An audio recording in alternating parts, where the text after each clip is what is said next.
Boa noite a todos. Seja bem-vindo ao FEMEL. Vamos dar início à palestra pública de hoje, que será ministrada pelo nosso irmão Davi. Obrigado, Davi, por doar um pouquinho do seu tempo à fraternidade. Agradecemos de coração. Meus queridos irmãos e irmãs, então vamos pela prece, que será ministrada para o nosso irmão Pedro.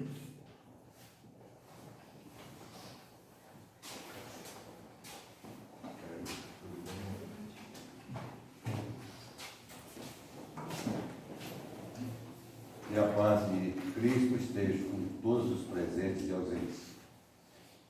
Quão bom ver novamente nosso irmão Davi nesta casa, mais uma vez dando a sua palestra, mostrando o seu conhecimento. Ele que há pouco tempo atrás passou por alguns problemas de saúde e graças a Deus está recuperado. Baseado nisso, gostaria de pedir venha ao nosso Mestre Jesus para que formássemos hoje aqui uma egrégora, para que conseguíssemos emitir nossas energias de paz, de saúde, de amor a todos os doentes, em especial a minha sobrinha, que portadora de uma doença congênita, está no hospital com dor lancinante e que os remédios produzidos no laboratório não têm tido efeito para amenizar a sua dor. Então, quem sabe com a nossa egrégora aqui de pensamentos positivos de amor, possamos fazer com isso se torne um unguento e que esse unguento chegue até os que estão necessitando dessa cura ou que possa mitigar o seu sofrimento. Que Jesus, na sua infinita bondade e misericórdia, esteja com cada um deles e com certeza ele está. Então temos os nossos parentes e amigos e inimigos que estão sofrendo e nós, por sua vez, sofremos aqui pelo seu sofrimento. Mas Deus sabe o que faz e assim será.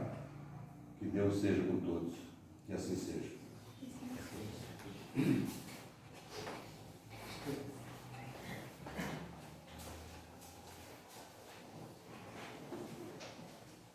E assim, em nome de Deus, o nosso grande Mestre Jesus, iniciaremos a nossa palestra com a leitura do Evangelho, que será ministrada para a nossa irmã Lenir.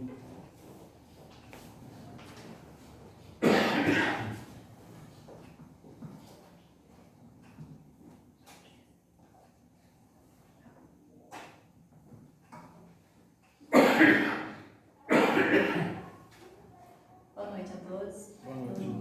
Vou um pequeno capítulo aqui do Evangelho segundo o Espiritismo, capítulo 10, item 11 e 12. Não julgueis para não seres julgados. Aquele que estiver sem pecado, que atire a primeira pedra. Não julgueis para não seres julgados, pois sereis julgados conforme houveres julgado os outros, e aplicar-se-á a vós, na mesma medida, aquilo que aplicaste contra eles. Então os escribas e os fariseus levaram-lhe uma mulher que havia sido surpreendida em adultério. Fizeram-na ficar de pé no meio do povo e disseram a Jesus: Mestre, essa mulher acaba de ser surpreendida em adultério. Moisés nos ordena, na lei, apedrejar as adúlteras. Qual é, portanto, vossa opinião a respeito disso? Eles disseram isso, querendo tentá-lo, a fim de ter que acusá-lo. Mas Jesus, baixando-se, escrevia com seu dedo na areia, como continuasse a interrogar. Levantou-lhe e lhe disse: Aquele dentre vós e estiver sem pecado, lhe atire a primeira pedra. Após isso, baixou-se de novo e continuou a escrever na areia. Mas eles, o tendo ouvido falar assim, retiraram-se um após o outro. Os velhos saíram primeiro. E assim Jesus permaneceu sozinho com a mulher que estava no meio da praça. Então Jesus, levantando-se de novo, lhe disse: Mulher, onde estão os vossos acusadores? Ninguém vos condenou? Ela lhe disse: Não, Senhor. Jesus lhe respondeu: Então também não vos condenarei. Ide, e no futuro não pequeis mais.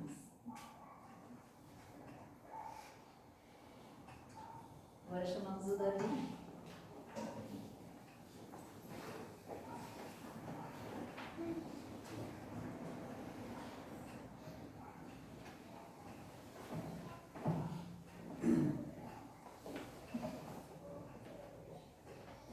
Boa noite. Boa noite. A todos, encarnados e desencarnados, que estão conosco presencialmente aqui ou ligados a nós, mentalmente, sentimentalmente, espiritualmente. O nosso abraço fraterno, o nosso desejo de que a paz do Cristo Jesus repouse no coração e na mente de todos. Então, nós ouvimos 2 trechos do Evangelho de Jesus. O primeiro, um pequeno trecho de um ensinamento de Jesus que está no Evangelho de Mateus, quando fala: não julgueis, para não ser julgados. E outro, depois de uma passagem narrada no Evangelho de João, conhecida história como da mulher adúltera. Não tem como não iniciar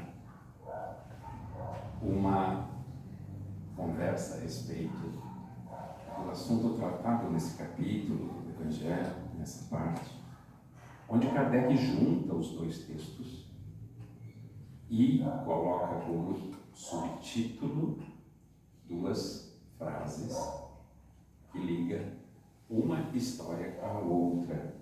Não julgueis para não ser julgados, e quem estiver sem pecado atire a primeira pedra. Também na sua didática, Kardec nos faz essa ligação, ou, né, Júnior, o nosso estrangeirismo faz esse link, né, entre essas 2 partes do Evangelho, para nós analisarmos essa questão. Não tem como a gente começar sem observar a magnífica presença de Jesus, nesse caso narrado no Evangelho de João, que foi trazido para nós aqui na leitura da Leniga. Quando chamaram Jesus de bom mestre, ele diz: por que me chama bom? Bom é o Altíssimo, que faz o sol nascer para justos e injustos, a chuva cair para bons e maus. Quando o chamaram: tu és rei, perguntaram para ele, ele disse: você o diz? Não sou eu, nunca disse. O único título que ele não recusou foi o de mestre, assim como chamado hoje aqui pelo Osmar e pelo Pedro, nosso mestre Jesus. E o ensinamento de Jesus, a didática, a expressão de autoridade em todos os assuntos e especialmente no que ele gostava, no que ele procurava mais abordar e ensinar, que era o aspecto espiritual, moral, não convencional, nada sacramental ou de cultos exteriores, A gente sempre tem que enfatizar isso. Recusou todo tipo de... como é que eu vou dizer? Vou usar uma palavra bem nossa, puxa-saquismo que pudesse existir. Mas olha só, eles apedrejavam mulheres adúlteras ou qualquer que ele tivesse qualquer forma de relacionamento com o sexo oposto, né? Relacionamento com a conotação sexual, fora dos padrões do casamento que era da lei, que não era uma lei espiritual, uma lei social. Mas aí, então eles faziam isso há séculos. E provavelmente, né, a gente vê até em cenas de filmes, ou de séries, ou de novelas, agora tem novelas, né, a respeito dessa época, que retratam isso aqui, as pessoas já estavam com as pedras nas mãos, né, para matar. A mulher apedrejada. Não é apedrejamento, é assassinato mesmo. É matar, lapidar uma pessoa, era apedrejar até a morte. Então, eles já tinham condenado. Por quê? Porque alguém disse, mas... E por acaso apresentaram a Jesus, ou ele se ficou curioso, mas escuta, com quem? Ou onde? Ou quem disse? Não, alguém disse. Ela já estava julgada. Percebem? Ela já estava julgada, já estava condenada, e eles estavam prontos para executar a sentença. E aí, o que o Senhor diz? Ela veio perguntar para ele, falou, mas Moisés, a lei de Moisés manda que seja apedrejado, tá? E o que o Senhor diz?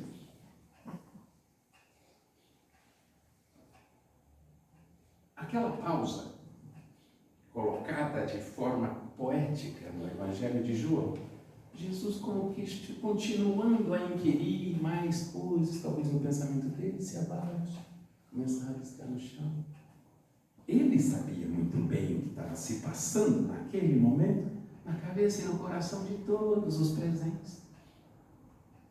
A gente tem que considerar o seguinte: Jesus, o Cristo encarnado, o Senhor da terra, encarnado naquele homem, naquele corpo humano, ele não enxergava e nem enxerga até hoje como nós. As pessoas diante do olhar de Jesus sentiam-se mais ou menos como Adão e Eva, claro, na lenda, né, do início do mundo, quando foram pegos em pecado, nus, né? Jesus olhar para a gente é um olhar que nos vê, não vê meu corpo,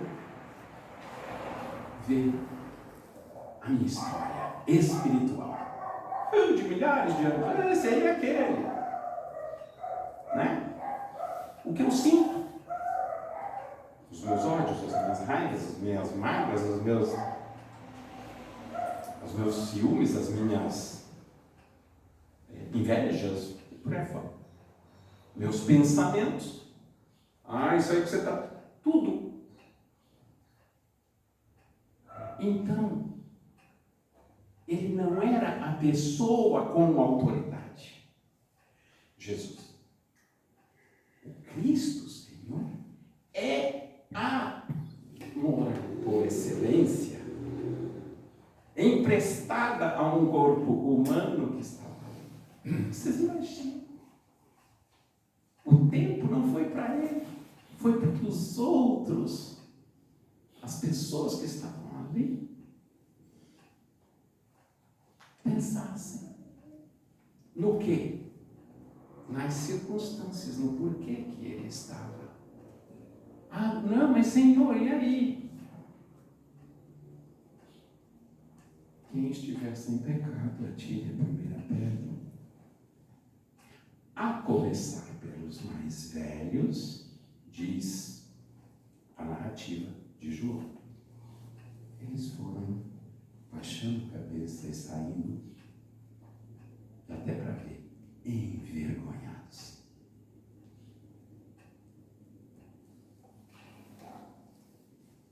E aí ele esperou um tempo para reflexão. A palavra que não é ofensiva, mas é objetiva,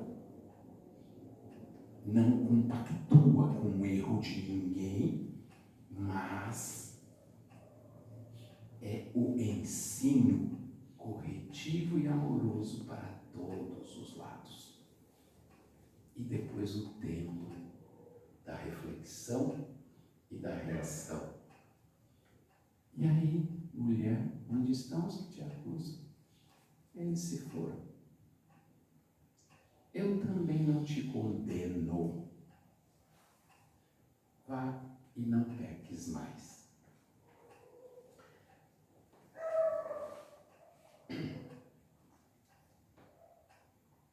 Hoje, tem duas coisas importantes para a gente considerar quando a gente ouve essa frase, da forma como ela é transcrita para a língua portuguesa no nosso Evangelho. O que significa exatamente esse julgueis, não julgueis? E segundo, não só o quanto mudou a nossa linguagem, mas o quanto mudou a nossa sociedade. Quando nós mudamos, a vida mudou, a sociedade mudou. Como é que eram as relações pessoais antigamente? Antigamente, que eu digo, a gente não tem como imaginar. Mas há 2000 anos, na antiguidade mesmo, porque a gente quando tem 50, 60 anos, né, Osmar? A gente fala antigamente é 20 anos, 30 anos, 40 anos atrás. Né? A gente quando fala de história do Brasil, antigamente, o Brasil velho, né? 200 anos, foi ontem. Mas antigamente, na antiguidade, na época que se dá essa história, são 2000 anos.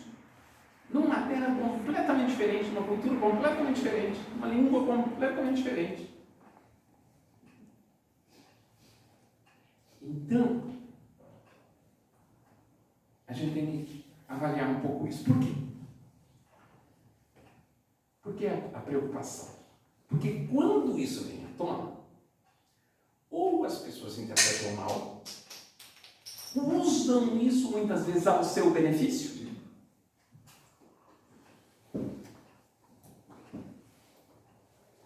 tá? Ou desdém, o que é pior. A gente já ouviu essa história muitas vezes, em muitas explicações evangélicas, e tem uma coisa que é muito comum, então nós vamos falar alguma coisa a respeito disso primeiro. Depois nós vamos para as controvérsias, para a gente fazer essa reflexão. Primeiro, aquele trechinho do não julgueis para não ser julgados, da mesma medida que julgar ser julgado, ele está dentro de um capítulo do Evangelho de Mateus, que ele continua. Eu vou ler a continuação daquilo que Kardec cita aqui no Evangelho segundo o Espiritismo. Quando ele fala assim, com a mesma medida que tiver de medida, vos hão de medir a vós, ele diz o seguinte, nessa discurso de Jesus: e por que reparas tu no cisco que está no olho do teu irmão e não vê a trave que está no teu olho? Ou como dirás teu irmão, deixa-me tirar esse cisco do teu olho, tendo uma trave no teu. Hipócrita, tira primeiro a trave do teu olho. Ou enxerga primeiro, que daí vai ver direito para poder tirar o cisco do olho do teu irmão. Esse é o discurso. Tá? É um contexto bem diferente. Outra coisa,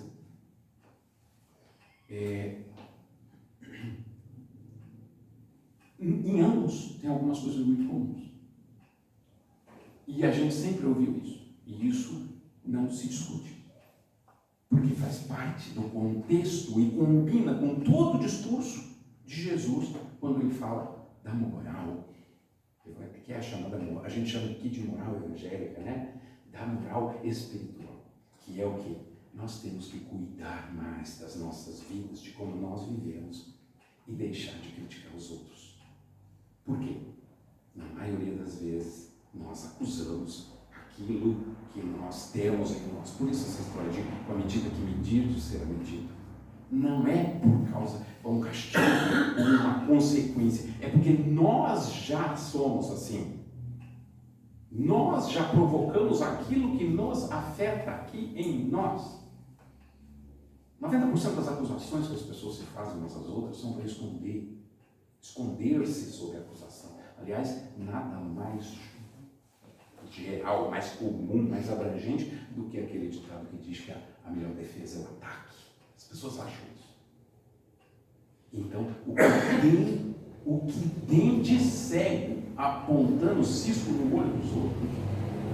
Porque hoje o nosso relacionamento social virou uma barbaridade, né? Virou uma feira livre. A pior espécie, não estou nada contra as feiras, mas virou um mercado. Então, esse assunto se torna muito. E de vez em quando você vê alguém falando, não julguei, porque você não pode julgar os outros. Quando a única coisa que a pessoa que está citando isso faz é julgar os outros. Né? As redes sociais viraram negócio, assim, né? A pessoa se acha outra coisa, se acham conhecedoras. Então isso está um problema sério na vida das pessoas.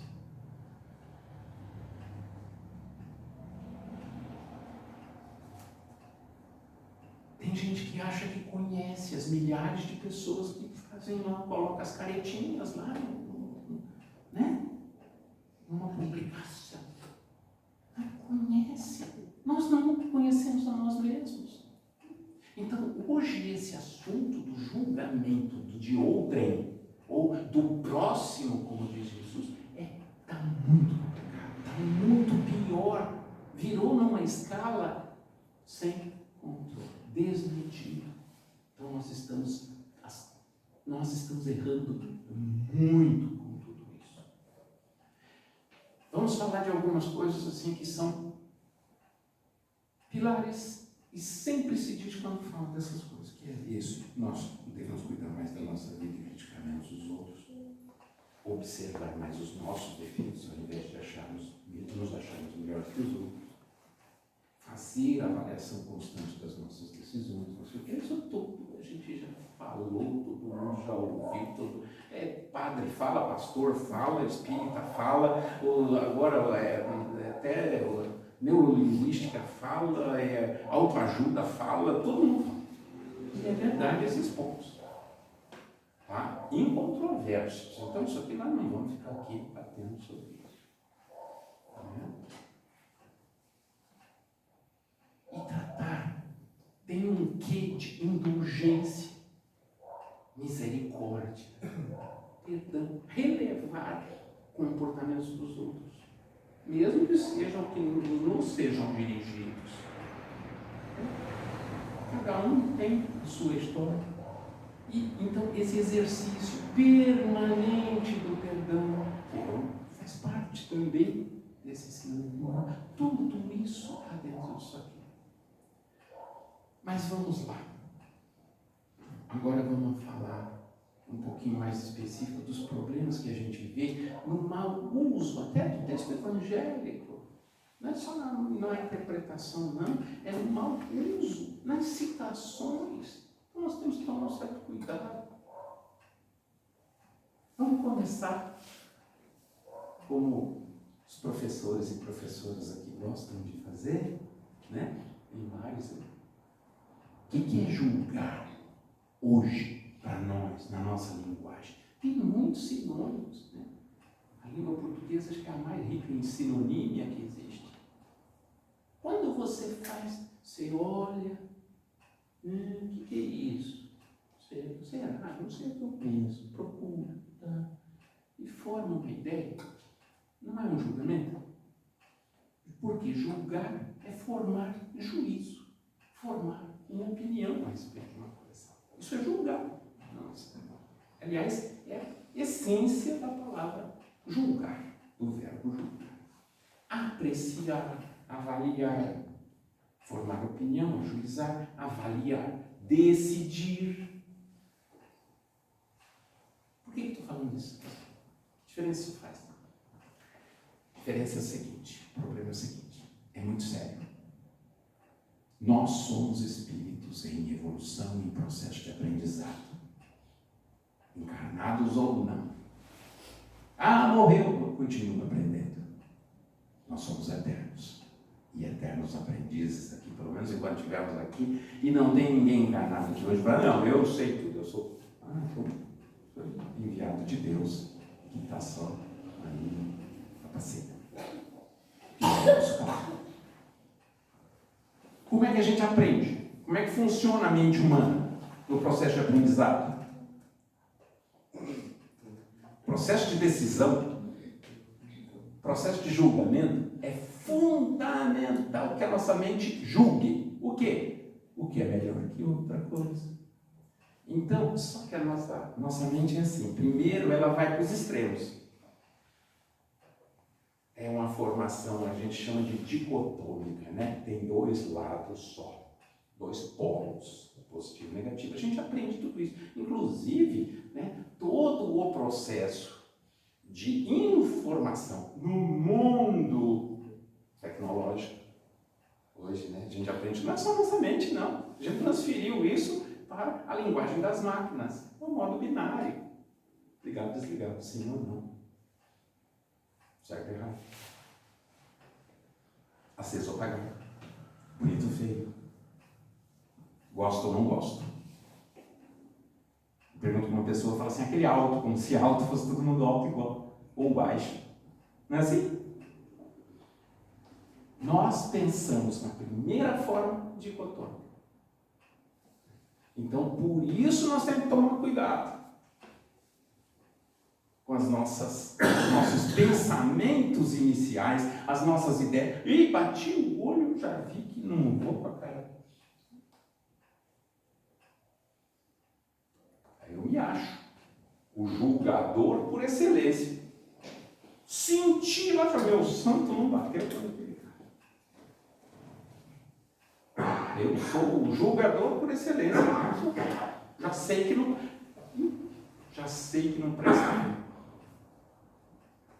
Eu ouço isso, né? Todos nós ouvimos isso de vez em quando. Então a gente tem que tomar muito cuidado com isso. A nossa mente funciona assim. O que é melhor? Compara outro. Aí coloca uma terceira. Nós vamos fazendo escolhas, observando o que gosta, o que não gosta, o que cheira bem e o que não, o que visualmente é melhor, o que tudo. Vai escolher uma roupa. É um processo de decisão, de julgamento. Nada disso que você fala. Mas aí, qual é? Então, a questão, a nossa mente julga o tempo todo. Tá?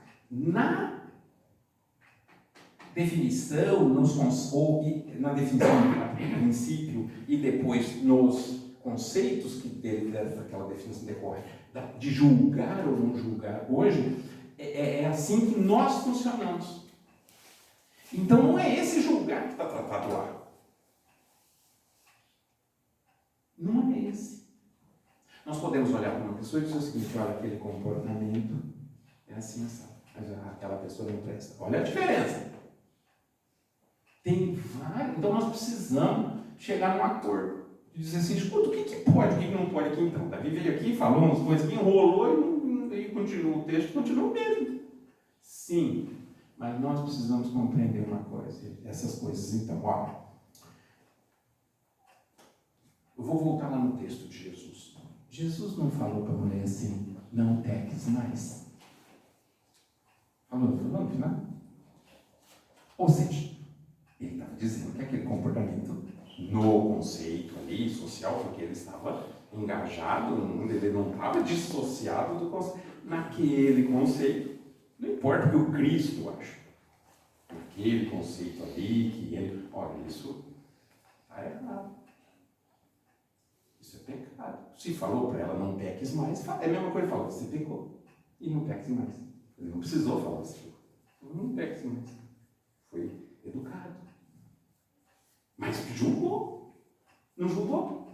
Isso não é julgamento? Não. Hoje, olhando aqui o nosso conceito dessa palavra, ele não julgou? Condenou? Olha a diferença. Olha a diferença. Os outros, pessoal, a lei já condenou. Manda que a gente apedreje. A gente já ia apedrejar. Mas vamos perguntar para vocês. Eles já tinham condenado. E já estavam prontos para executar a sentença com isso. O julgamento é da mente, comparando-se com situações padrão, que até Jesus julgou e falou, não peques mais. Qual foi essa? Isso foi uma forma de sentença? Sentença de perdão. Olha, não vou te condenar. Imagina. Mas aprenda com tudo isso. É o que ele diz para nós o tempo todo. Jesus não aplica pena de castigo a ninguém. Mas ele diz o tempo todo, aprenda com os erros, filho. Não erre mais. Você não vai sofrer. E não é castigo de Deus, sofre consequência natural da vida, seja social, seja mental. Esses dias eu estava lendo uma história real de uma pessoa que assassinou outra e vive fugindo aí e tal.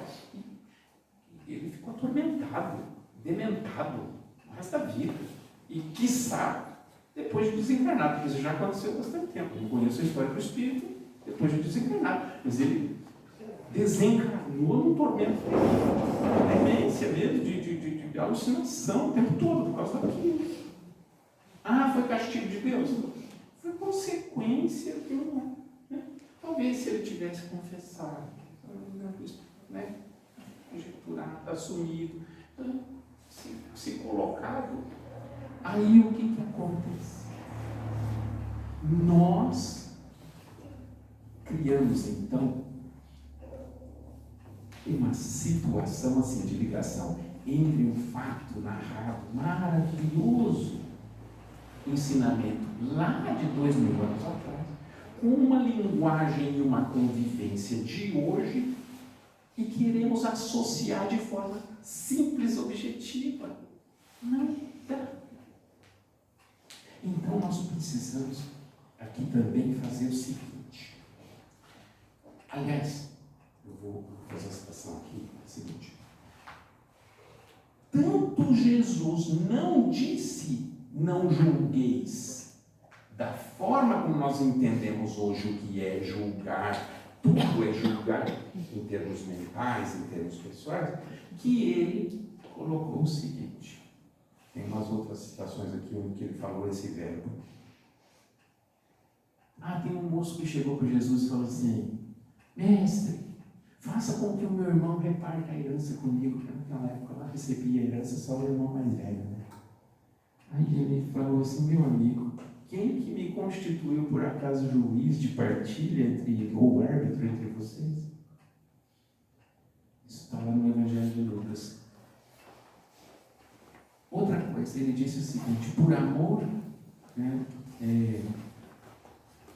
não, isso aqui é na carta de Paulo aos Romanos. Ele está assim, admoesta-os, avisando aos irmãos da igreja de Roma, que sejam submetidos aos magistrados e às autoridades, e sejam obedientes, estejam prontos para qualquer obra boa. Qualquer um seja submisso às autoridades constituídas, pois não há autoridade que não venha de Deus, ou as que existem fora foram instituídas por Deus. E Jesus, ainda no Evangelho de João, diz o seguinte, se o homem recebe a circuncisão no sábado, para que a lei de Moisés não seja quebrantada, pois indignais contra mim, que no sábado curei de todo o homem? Ora, não julguei segundo a aparência, mas julgai segundo a reta justiça de Deus. Não julgueis, julgai segundo a reta. Então, olha só, às vezes a expressão utilizada numa língua antiga, ela tem várias conotações. E outra, nós não conhecemos a maneira como ele tomou isso e para quem disse.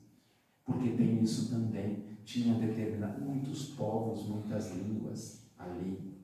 Ora em hebraico, ora em aramaico, ora no dialeto siríaco. Eles falaram. Então, nós temos que considerar isso. Nós não vamos deixar de aprender por comparação, como a nossa mente está preparada para fazer. Nós não vamos deixar de olhar alguma coisa ou algum comportamento e considerar certo ou errado, melhor ou pior, adequado ou inadequado. Isso não tem problema algum e é assim que a gente aprende, inclusive constatando as consequências daquilo para o indivíduo, para a família, para a sociedade. Mas aí entra uma coisa, que ao analisar tudo isso aqui, Santo Agostinho, ainda encarnado, né, porque tem tanta obra de Santo Agostinho, tanta coisa, tanta comunicação aqui mesmo de Santo Agostinho, depois dele desencarnado, né, como espírito participante da codificação, mas quando encarnado ainda, como teólogo e padre da Igreja Católica, que na época era chamada simplesmente de a Igreja Cristã, ele, analisando isso, ele disse o seguinte: tem-se que separar a obra do autor. Pecado é pecado e deve ser condenado, mas condene o pecado e salve o pecador. Olha que coisa mais linda. A chave está aí. Como que Jesus, o Cristo Senhor, olha para alguém que cometeu um assassinato, ou que tem cometido crimes de roubo, ou qualquer outro. Como que ele vê? Alguém aqui se acha mais amado por Cristo ou por Deus do que alguém que seja um criminoso? Não. Não. O amor de Deus, do Cristo, é infinitamente. Não dá para a gente imaginar. Por todos igualmente.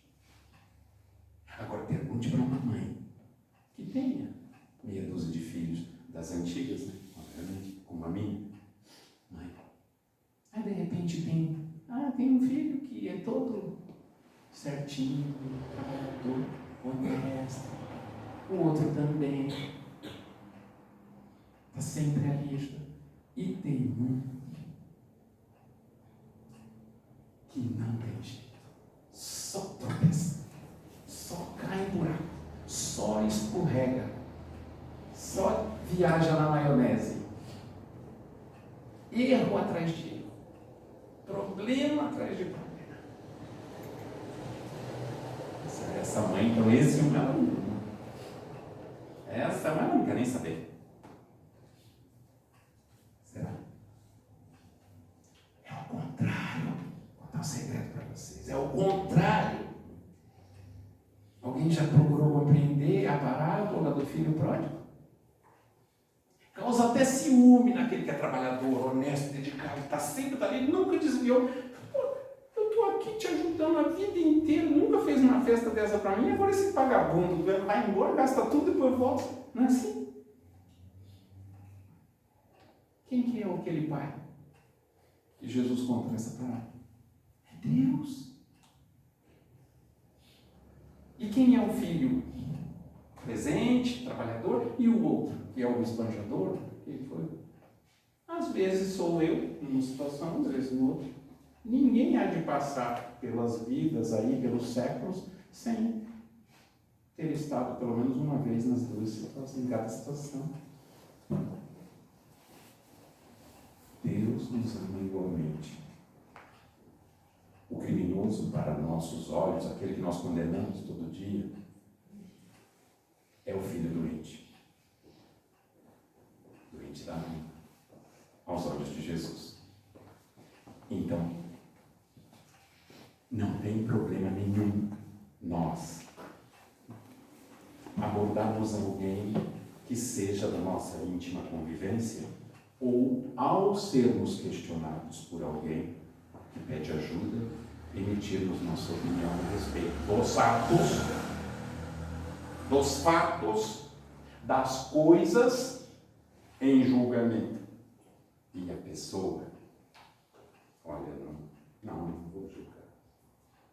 Esse ato pode causar isso, esse tal, seria, né, conveniente que se melhore nisso, melhore naquilo, quando questionado. Quando eu não sou questionado a respeito, eu não conheço a pessoa, ainda assim posso ajudar, porque eu vou ver que aquilo está causando dificuldade. Oro, penso, desejo o bem, ajudo. Olha a diferença. É isso que sugere, não é julgar no sentido de formar opinião. É sentenciar com autoridade que eu não tenho. Porque hoje as pessoas leem um livro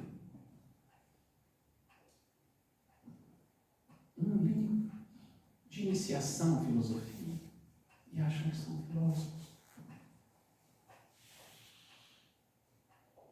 Então, pega um livro de Nietzsche e lê 2 páginas e joga lá e diz, não concordo. Pô, tinha 500 e é de uma das 50 obras. Todo mundo vira especialista em tudo hoje, porque só digitar e publicar. Quanto mais banal, mais superficial, mais materialista for, mais gente vai pedir. Esse é o pecado. Então, o que seja de bom coração, de boa mente, para o bem, para a paz, para o auxílio,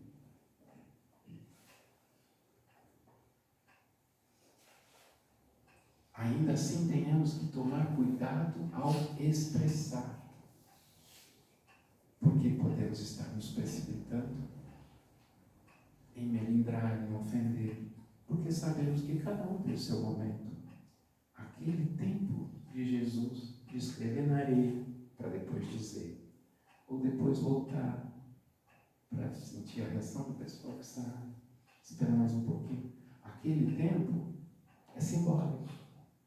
O nosso tempo de aprender, de reagir, depois de aceitar, depois de mudar, entre cada pausa dessa, tem séculos. Tem séculos. Né? Então, que essa paz que o tempo do Senhor nos traga também para as nossas convivências e que elas sejam, mais uma vez repito, pacíficas, harmônicas, para o bem, de bom coração. Isso é tudo. E, dentro das possibilidades, agirmos para o ajudar quando formos chamados, ou ainda quando não, dentro da nossa convivência íntima que nos possibilite isso, de fazer isso com amor, com indulgência,